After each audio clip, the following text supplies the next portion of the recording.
시청자 여러분 안녕하십니까? 최근 춘천의 양계 농가를 비롯해 도내 축산 농가에서 화재가 잇따라 발생해 피해가 컸는데요. 축산 농가에서 불이 나면 피해가 큰 이유가 무엇인지 또 어떻게 예방해야 하는지 김상훈 기자가 보도합니다. 지난 21일 아침 춘천시 남산면의 한 양계장에서 불이 나 3시간 만에 꺼졌습니다. 이 불로 닭 4만 마리가 폐사했고 양계장 2동이 불에 타면서 60년 동안 이어져 온 가업이 잿더미가 됐습니다. 지난달 13일 새벽에도 횡성에 있는 한 양계장에서 불이 났습니다. 불은 3시간가량 이어졌고 양계장 3동에 닭 10만 마리가 모두 폐사했습니다. 두 양계장 모두 화재에 취약한 샌드위치 패널로 구성돼 불이 삽시간에 번졌습니다.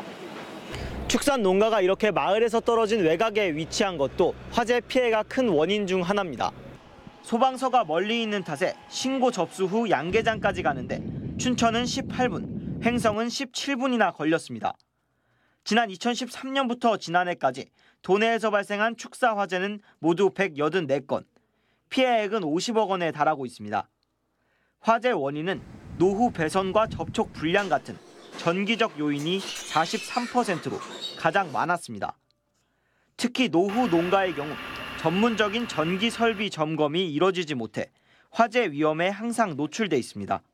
작은 농가에서는 아무래도 전기에 전문 지식이 없고 하기 때문에 어려운 점이 좀 많겠죠. 화재 원인이 되는 환풍기와 낡은 전선 등은 자주 점검해야 합니다. 옥내 배선 및 배선 기구, 이러한 전기 설비에 대해서 수시로 거미줄이라든지 기름 먼지, 분진을 청소를 하셔서 또 보험에 가입하고 전문가에게 정기적인 전기 설비 점검을 받아야 화재를 미리 예방할 수 있습니다.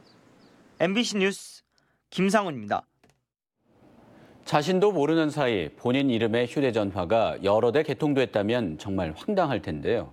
명의 도용으로 요금 폭탄을 맞을 수도 있고 휴대폰이 범죄에 악용될 수도 있는 건데 허술한 신분 확인이 범행을 부추기고 있다는 지적이 나옵니다. 황구선 기자입니다. A씨는 지난주 230만 원이 넘는 휴대전화 요금 청구서를 받았습니다. 본인 명의는 맞지만 가입한 적이 없는 처음 보는 번호였습니다. 소액 결제와 콘텐츠 이용료만 무려 160만 원.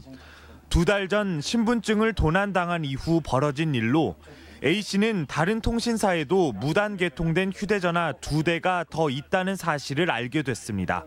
이같이 타인의 명의로 휴대전화를 개통해 소액 결제와 콘텐츠 이용을 하고 비용은 고스란히 명의자에게 떠넘기는 사건이 잇따르고 있습니다. 명의자 한 사람당 서너 대까지는 휴대전화를 개통하는 게 가능한데 몰래 개통한 휴대전화는 인터넷 등을 통해 거래되거나 보이스피싱 등 각종 범죄에 이용되기도 합니다. 일부 판매점에서 제대로 된 신분 확인 없이 휴대전화를 개통해 주는 게 가장 큰 문제입니다.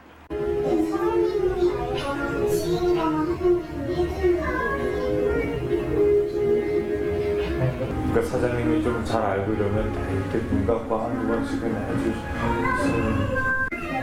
최근 5년 동안 휴대전화 명의 도용 신고는 8만 5천여 건, 피해 금액은 102억 원에 달합니다.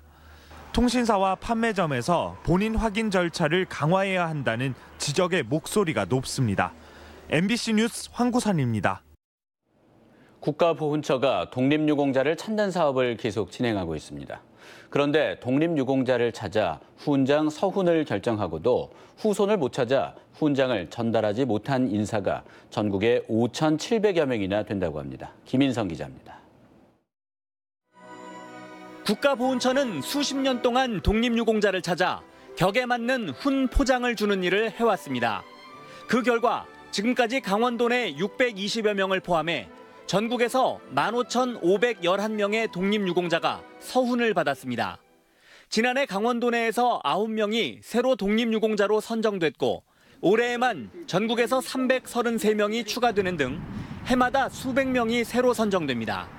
그런데 독립유공자로 인정돼 서훈이 결정되고도 후손을 찾지 못해 훈장을 전달하지 못한 경우가 5,713명이나 있습니다. 독립운동 당시 본적지를 기준으로 강원도에는 영월 25명, 철원 20명, 양양 10명, 강릉 9명 등 259명이 이미 훈장 서훈이 결정되고도 후손을 찾지 못했습니다. 전국에선 평안북도가 696명으로 가장 많고 경기도 357명, 전라북도 334명 등입니다. 국가보훈처 홈페이지에는 독립운동가의 이름과 본적지, 활동 내역, 언제 어떤 훈장을 받았는지가 기록돼 있습니다. 독립유공자 제조본부 현지조사, 국내외 홍보 등을 통해서 후손 찾기 사업을 추진하고 있습니다. 독립유공자 후손을 한 분이라도 더 찾아 훈장을 전수하고 예우 및 지원을 함으로써 나라를 위해 희생 공헌하신 분들께 국가의 책임을 다하는데 독립유공자를 찾기도 어렵지만 어렵게 찾은 독립유공자의 훈장이 제 가치를 찾도록 후손 찾기 사업에 대한 관심이 필요한 시점입니다. MBC 뉴스 김인성입니다. 강원도가 오는 27일 강원대학교 백령아트센터에서 공공기관과 공기업 합동 채용 설명회를 개최합니다. 이번 설명회에는 원주 혁신도시로 이전한 국민건강보험공단과 한국관광공사 등 8개 공공기관과 NH농협은행, 강원랜드, 강원도개발공사 등 9개 지역 공기업 등이 참여합니다. 강원도는 도내 대학생과 고등학생, 청년 구직자 등 1,500여 명이 참가하는 역대 최대 규모로 치를 예정입니다. 설명회에 참여하면 공공기관 취업 전략 분석과 모의 블라인드 면접, 취업 사례 토크 콘서트 등 다양한 정보를 제공받을 수 있습니다. 도내 고교 평준화 지역의 고교 배정 방식이 선 지원, 후 추천 방식으로 바뀔 가능성이 높아지자 파생되는 문제를 해결하기 위한 연구 용역이 실시됩니다. 강원도교육청은 선 지원, 후 추첨으로 배정 방식을 바꿀 경우 특정 학교 쏠림 현상 등 부작용이 우려된다며 연구 용역을 통해 해결책을 찾기로 했습니다. 연구 용역 작업은 7월 말쯤 마무리될 전망입니다. 강원도교육청은 용역 결과를 반영한 내년 고교 신입생 모집 요강을 9월쯤 확정할 예정입니다. 오는 31일부터 원주 제주 노선 항공 운항이 하루 1회에서 2회로 증편됩니다.